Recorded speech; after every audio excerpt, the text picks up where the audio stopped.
This afternoon, those of us on the Rules Committee will mark up a bipartisan package of updates to the Electoral Count Act of 1887.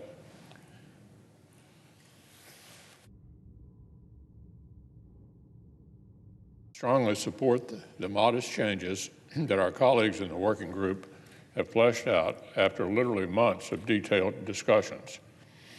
I'll proudly support the legislation, provided that nothing more than technical changes are made to its current form.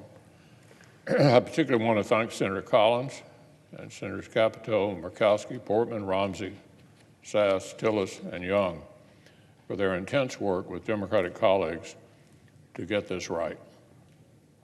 Congress' process for counting the presidential electors' votes was written 135 years ago. The chaos that came to a head on January 6th of last year certainly underscored the need for an update. So did Januaries of 2001, 2005, and 2017, in each of which Democrats tried to challenge the lawful election of a Republican president. Obviously, in every case, our system of government won out. The Electoral Count Act ultimately produced the right conclusion, certainly finality and the transfer of power to the winning candidate, but it's clear the country needs a more predictable path to that outcome. This bipartisan bill does not rashly replace current law with something untested. It keeps what's worked well and modestly updates what has not. The bill's sponsors debated every provision and found bipartisan consensus. Bad ideas were left on the cutting room floor. The resulting product, this bill, as introduced, is the only chance to get an outcome and to actually make law. Here's what the legislation does. It raises the threshold for objecting to the electoral count.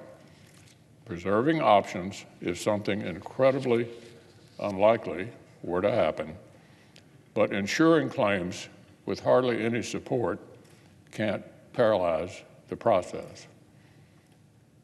It makes the already plain fact of the 12th Amendment even clearer, that the Vice President has never had and will never have discretionary powers over the counting.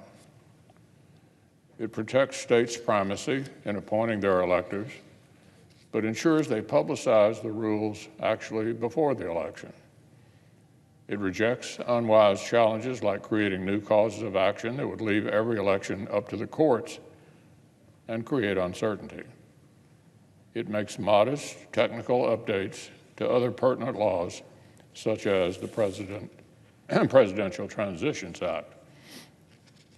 And Senator Collins' bill does all those modest but important things without capitulating to our Democratic colleagues' obsession with a sweeping federal takeover of all of our election law. So I look forward to supporting the legislation as introduced in committee.